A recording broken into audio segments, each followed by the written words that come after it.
Hello, hello, hello, my darlings. Yes, I have something different going on here today.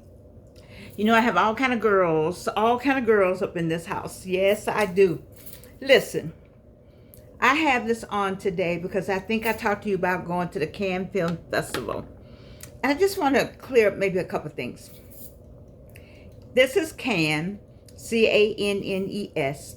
That's the film festival. Some of you like to say Cannes. No, Cannes is up in Normandy, up in the top of France. So when you hear somebody say they went to Cannes, you have the right to ask them, did you enjoy being in Normandy, or did you enjoy being in the north of France? Or they may say, no, I went to the film festival. Then you didn't go to Cannes, Caen. You went to Cannes, Cannes. So I bought this many, many years ago. But you know, once again, in this house, do you know how long ago I can't tell you how long ago I bought this. And I might have bought this in the 60s when I first went to Paris. Anyways, I thought I'd put them both on today. Just to give a little nostalgia. Since I got all this going on, since I got all this right here. You know, whether it's a straight wig or this afro, is all this wig. It doesn't matter. It's all a ruse, I think. So anyway, but let me just talk about. I'm in the 90s now. You know, Evelyn finished Northwestern. I was so happy. I think I told you that I felt bad that I had a living aunt that lived in Rogers Park, maybe, or somewhere like that. My father's last living sibling, who did know about Evelyn. I didn't know that until I found some of her papers that was sent to me by my cousin Gail. For all I know, she could have been at the graduation and stayed in the background. I don't know. It was just, it's a strange group. Anyway, I'm a Thomas out of Gary, Indiana. So we into the 90s. And Evelyn finished Northwestern at this point, radio, film, and TV. And we were very proud. I was very proud of her. It was very difficult. She was on the Delta Sigma Theta line, Delta Sigma Theta Incorporated line, when she was 19, yeah, her sophomore year. And then next year, she was Dean of Pledges. Yeah, I think I got some of this right. And her senior year, they voted her something while she was gone. That's reminded me of being voted somewhere while you were gone. Who was that? Our renowned person with the movement. She was voted president of the senior class while she was even in Paris. Anyway, it'll come back to me. But Evelyn, in the meantime, was voted something when she got back. That's what she was. While she was in, I told you about the London story. I told you that, I did tell you where she lived in Kensington, which was around the corner where Kensington Palace. They had the great shopping, best shopping ever. Whew. Well, I don't know. Paris got some great shopping. I take that back. But it was good. So we're in the 90s. Evelyn's finished college. And I'm just kind of feeling my own, you know. I'm like, yeah. I think, I'm sorry. Something with this dress. Where's red? I think that I was feeling that I had made an accomplishment. I mean, of course, my daughter was her accomplishment, but as a single mother, especially all the people who had said so many negative things about me and my divorce, all what was not going to happen, all what was going to happen with Evelyn, all those negative thoughts. You know, sometimes those negative thoughts give you that little boost, doesn't it? I will say this person that I really still love, because I just decided that she didn't know AB any better. But she used to say, the best revenge is success. I did learn that from her. The best revenge is success. You know, and then the other part, the Christian part about it, is that you let God fight your battles. you just go on, you know, and let God fight your battles. And so that's what I did. So we get the graduation. Wow. That was something. And we got and I told you Delta Airlines Credit Union gave me that last money.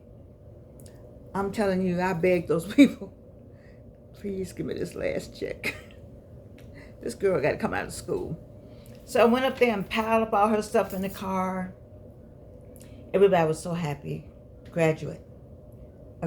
Get to Atlanta, and she goes to work for herself with Mitch Faulkner and Arvesta and Amy Bolton Curley, and they all do something. They do lots of good things. In the end, do you know that Evelyn was able to sustain herself, buy a house, and a number of things on her PR firm. She had a PR firm on Northside Drive by Howell Mill Road long before people start. I think we've always been ahead of our time. I think that's the issue. I was proud of her for that. She bought her own car, BMW red. Anyway, I was very proud of her and still proud of her. But just saying, I can do this. This is what I do. This is what they taught me. And then immediately went back to school. What was I doing? I was trying to get through Delta Airlines. I had but a few more years. And I told you about Sandra East Jackson. She was my savior, really. I remember so many good times we had downstairs. I could see the guy I was with. He just had a wedding anniversary. Michael Sims, Sandra East Jackson, and George Ann Thomas. Oh my goodness. You haven't had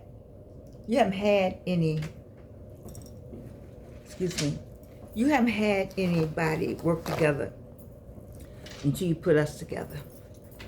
You talking about getting some work done? Oh, this hair is hot. Anyway, one day we went in a broom closet. Yes, we did. I'll never forget that. Because Sandra said, you never heard her pleading the blood of Jesus over something? Because something was going on down there. She said, girl, we got to plead the blood of Jesus. I don't know why I said, what? And she was like, we got to plead the blood of Jesus. I don't know what they did. It was a huge space downstairs. A lot of people. Count the black folk. Maybe we were only 3. In the training? Local training? Maybe. I don't know. Didn't matter because we did a fantastic job. But we went in the broom closet to pray one day. And whatever it was, that didn't happen again. Because Michael Sims can pray. And the late Sandra East Jackson could pray. And I felt like I could pray, but I didn't roll like them. They put some prayers up in that closet. I'm serious, we were in a janitor's closet. You know how the Lord it says to go into that closet? We found a closet. And we prayed. You know what I tell my students? I like being in the classroom, but it's difficult to be in the classroom now. Because I teach them the power of, Clark Atlanta is a Christian school, by the way. Private. Okay. So I teach them the power of humming. There's power in humming. And so sometimes we would just hum. People didn't know what was going on. You can't fool with God's people. You cannot fool with us. We say we'll let God fight our battles. You won't even know, and we'll be sitting watching him fight the battle. And then we'll look and see who won. And then we'll go, and never say a word. And you won't even know. See, you came from us, but you don't want to acknowledge that. So since you don't want to acknowledge that, we say, okay, no problem. At some point, maybe the year 3000, whatever year, at some year, it's going to come to you how we all got here and how we all evolved. It would be so much better if we all became human beings. I still want to be the Georgianne Thomas bill in the House and in the Senate, Congress. The Georgianne Thomas bill. When a child is born, American or U.S. citizen is put on the certificate, nothing else. Since you don't want anybody to know anything, that ought to be an easy bill to get passed. Since you don't need a count anymore of who anybody is for financial reasons, then let's just throw that money somewhere else. Take that money, take all that, shut all that down, and just put U.S. citizen on the birth certificate. I think I have U.S. citizen on my passport. I don't think it says colored, Negro, African, Afro-American, none of that. POP, person of color. I think I get in the United States citizen line. You always talk about the United States citizen. Anyway, I'm still in the 90s, right? Okay, let me move on. I'm taking too long. School's gonna start soon. I'm already there. I promise you I'm there.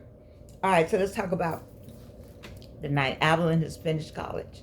And she's gone on, and I think at the same time, we found out that the apartments we live in on Peachtree North are turning into condos.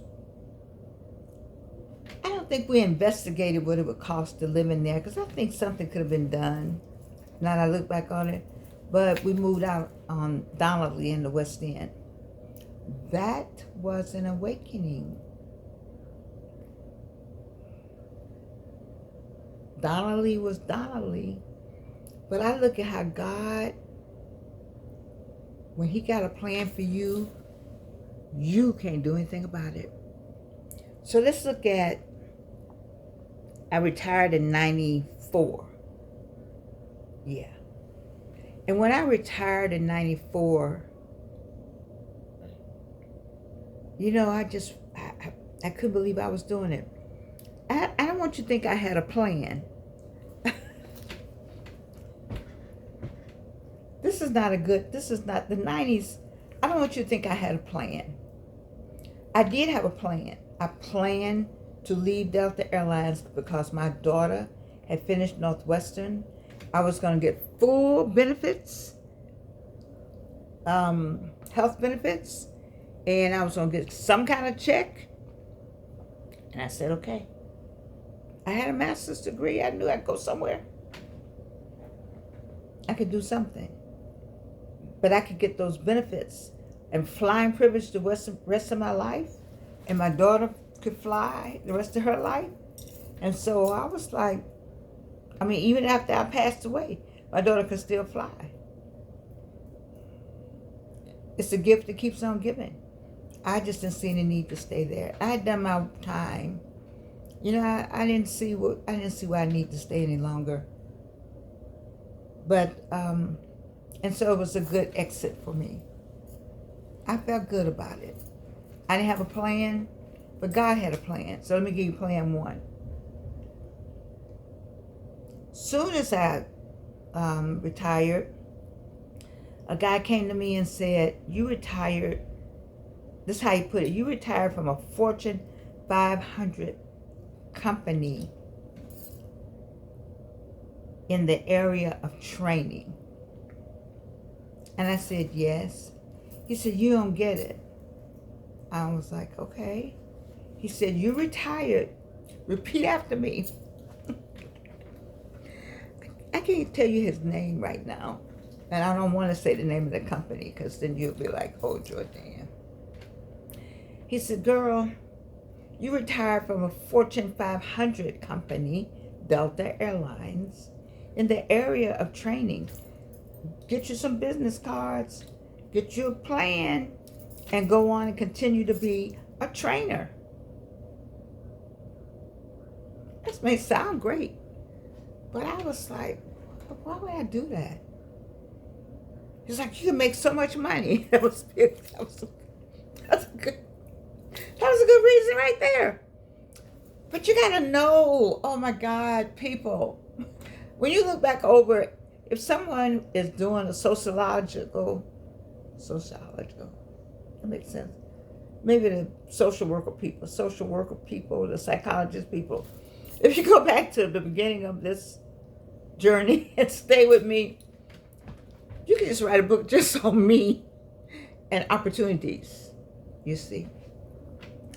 That wasn't appealing to me. To say that because I didn't feel like Delta Airlines would back me up and say that I was somebody, or that I had worked for them in the training department, or I always felt like somebody with Delta said, well, she really wasn't all that. You know, I just never felt like they cared that much for me. I was just a worker bee. So I didn't want to say that. I understood what he meant. I mean, I thought I did a fantastic job while I was there.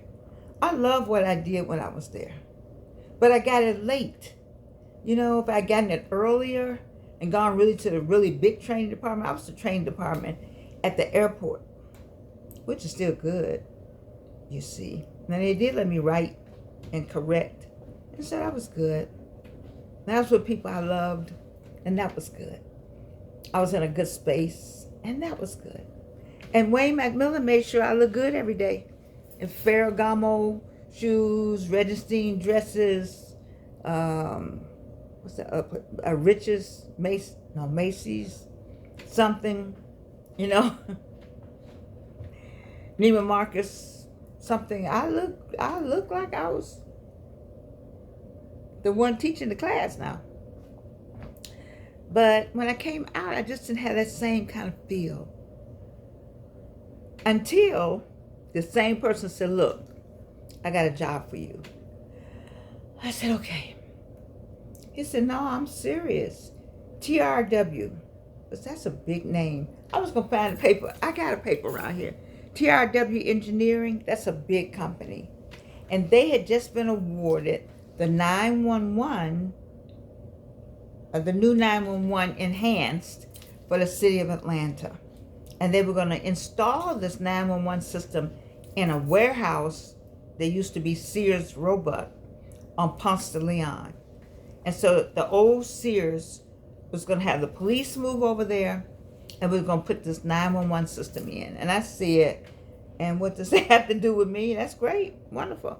He said, no. They need a manager. Black woman, you a black woman? They don't have nobody black. You a woman, educated, and you came out of training of a Fortune 500 company. I'm sitting in your name. Then he said, I sent in your name. He said, girl, nobody knew that the first 911 system at the police department for the city of Atlanta in the old Sears Roebuck on Ponce de Leon had one person, one black woman at the managerial level. Yeah, it was me. I stayed in the background. It wasn't hard work because it was train to trainer. And I met these wonderful people. I forget who was the Miss English. Oh my God. Do y'all remember Miss English? Anybody 911? All I had to do was get her people together, but I had to write the behavior objectives. Oh, I love writing the behavior objectives because I had learned that with Maddie Ely, Jim Ely's wife. Jim Ely was at Delta Airlines, not that other Ely, Richard. Jim Ely was in human resources and would not hire me and Pat, who worked with his wife over at Walden Middle School, as we worked on this special project that I got appointed to do. Why was I at Walden Middle School on a special project? because I knew how to write behavior and learning objectives and stuff like that. I was good at that kind of stuff. And I had that MED degree. When did I do that? Maddie, when did I do that? Anyway, I don't even know when I did it. Well, let me just say this. I knew what I was doing. And so I wrote the objectives with some smart young black men. Oh my God, they were the engineers, I think. It was 1, 2, maybe three of them. They worked over there. I worked over here with the managers. I think they hated me. They did. But those 3 brothers, oh my God. We did some stuff. That worked with, I still have the product. The work, because it's the work. There's pride in work.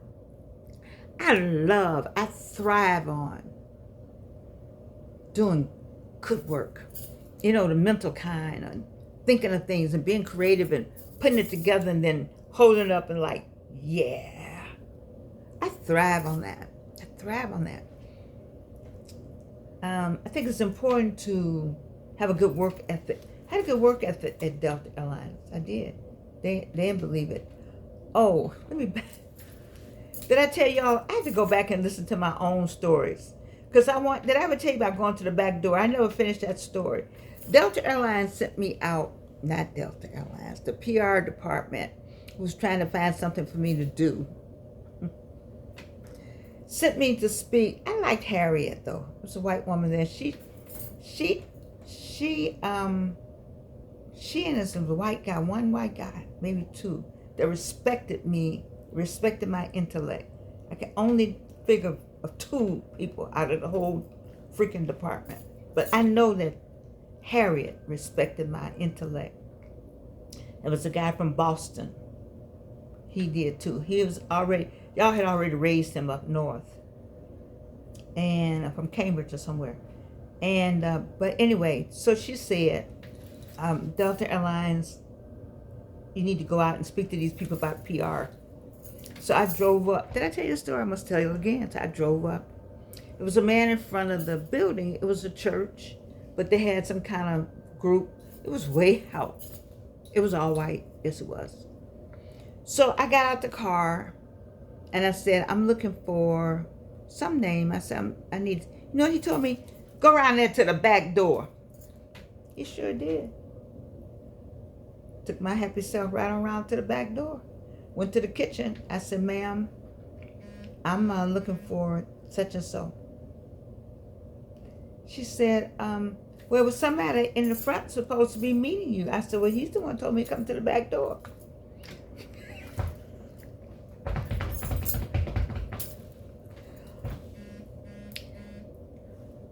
My phone is buzzing. Today is my daughter's birthday. So I'm going to be getting back to the phone. Right now they're getting prepared because we're going to do a whole video thing, But anyway, so I went around and found the people. And they said, well, why is she coming to the back door? I said, the man told me I need to come to the back door. Oh my God, they all wanted to turn red, purple, blue, but that was not my problem. That was y'all's problem. Because you were not expecting me. You didn't expect me, you see. But me stood right there because I was on duty. I worked for Delta Airlines. It was my position to present what it was. I presented it, told them I had a great time. I sat and talked. I think we had lunch. And then I went right on out. I think I might have gone out the front door. I'm not sure what door. I didn't see that man anymore to talk to me. I felt like he should apologize. Somebody. They never apologize. Because what? Why apologize? People don't apologize. Is somebody going to apologize to that brother that told them you need to move the boat? Oh, I'm in current. I'm supposed to be in the 90s. I didn't come all the way to 2023. Okay, so anyway, I'm going to tell you how God worked things out. So we moved from Peachtree and North Avenue to Donnelly. Cutest little house. Cute. And And we stayed there. And that's going to take me up to the Olympics, I have to tell you that. But I have to tell you, before that, I think I have my time wrong. But anyway, I wanted to get into politics. I wanted before. I tried to run for state senator. That didn't work. And now I said I would run for city council out in the West End. Well, why would I even think to do that? And that was my sorrow, Cleveland Winslow. But so many people had complained, and the West End looked the same forever. It still looked the same. But, you know, people like same. And so I didn't win. I became the MPUS chair. And we had a great time, I thought. Lev Sterling, the late Lev Sterling, helped me out a lot. And then Dr. Dorsey lived out there. I hadn't started school then, but had I started school? I think I may have started school. No, not then. But I'll tell you, Dr. Dorsey lived out there. Judge Barbara Harris, Judge Malone, I think Judge Sloan, just a whole bunch of judges lived out there. But I didn't know them then. I'm just moving and finding my way. You know, when you're just trying to find your way. So it was a good job. I didn't work, maybe it was a 6-month job. How long did it take to put in the 911 system? I don't know, but people got all kind of accolades for doing it. My friend, Dr. Wanda Spivey, she gets on me all the time. She eats me up, another AKA. Lord, I got more AKA friends. Well, I don't know. I got a whole lot of sorors I love. But I love my AKA friends. That's Beverly Maddox, Sheila Martin Brown, Beverly Fontaine Williams, I think, and Dr. Wanda Spivey. Them four, they put that A in AKA. They did.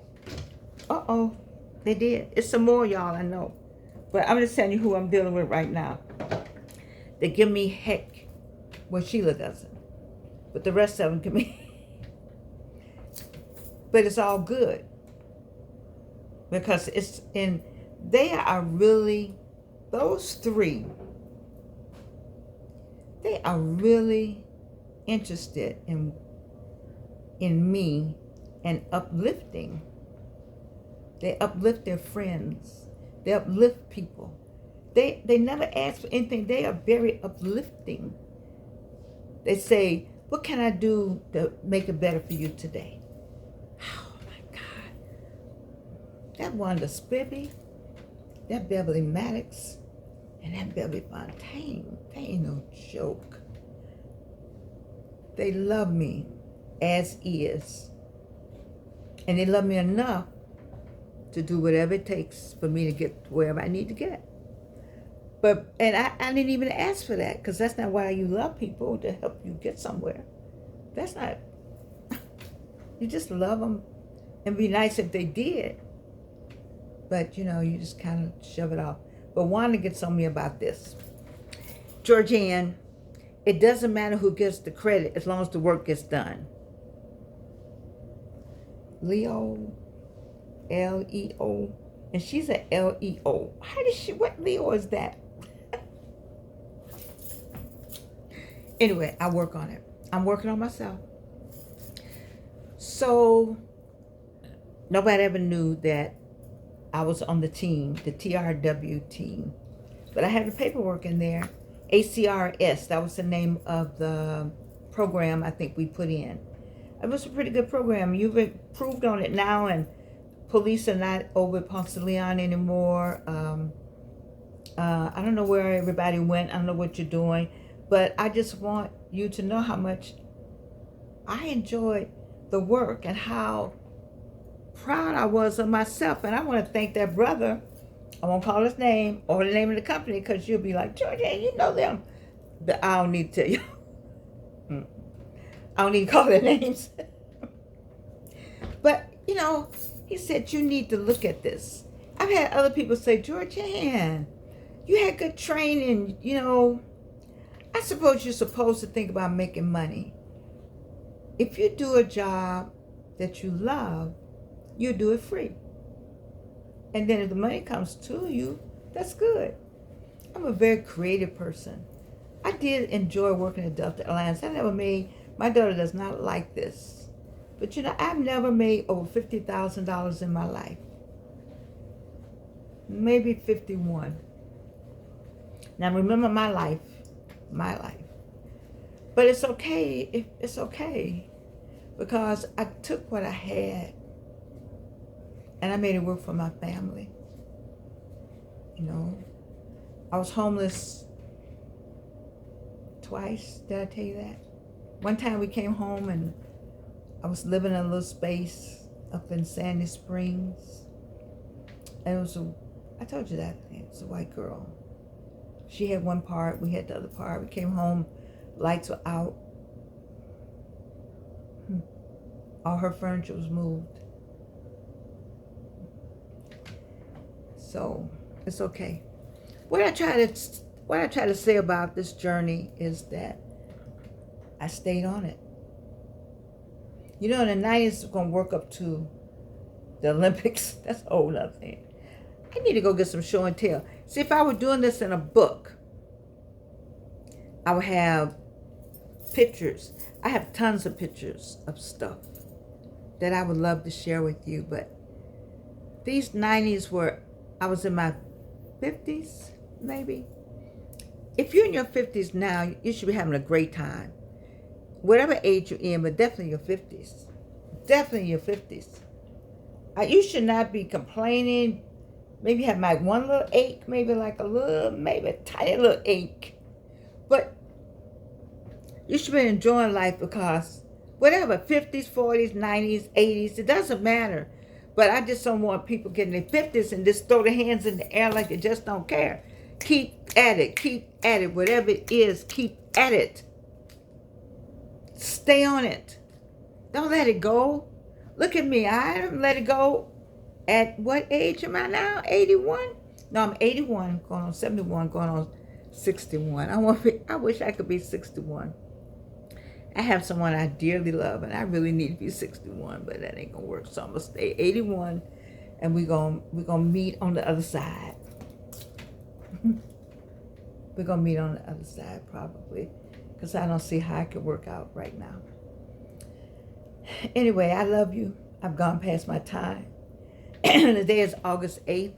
I had this baby on August 8th. Oh my God, I was so glad. I was so happy to be pregnant. Now you're talking about pregnant clothes. You know, I had mine custom, right? I don't know what they had in the store. They had them big old dresses, big old tops. I'm like, I'm going to give me some fabric.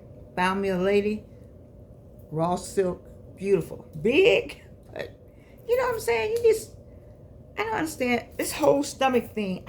Anyway, today is August 8th. It's my daughter's birthday. And back then you didn't have a sonogram.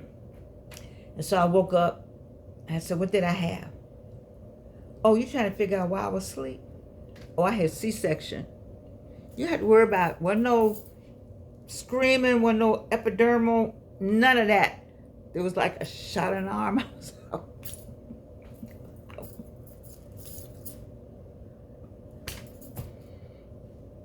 I said, what did I have? They said, girl. I was glad. I didn't see her for 3 days, though, I think. I was in the hospital 11 days. You all don't even know anything about this hospital. Here are the real Atlanta people. I know I got to go. I'm way past my time. Okay, real Atlanta people. Holy Family Hospital. Where is that? Where was it? Do you know what's standing there now? I can just do a whole survey and you wouldn't know. I'm from Atlanta. Oh, you could be from Atlanta. You have to be a certain age, maybe. Okay. All right, listen. I've rambled today. I love you. We're in the beginning of the 90s. TRW was my conversation today. City of Atlanta. I didn't work for the City of Atlanta. I worked for these people who had a contract with the City of Atlanta. I didn't get a chance to work for the City of Atlanta until I did the domestic violence, which is coming up in the 90s. That's all coming up too. Anyway, I love you, and you can't do anything about it. Happy birthday to my favorite daughter. I got one. Evelyn Jeanette Sanders Swafford.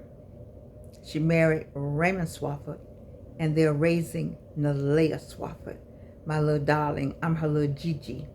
So I gotta go. What y'all think? What you think? It was hot when I first got it. It's all right. I love you, and you can't do anything about it.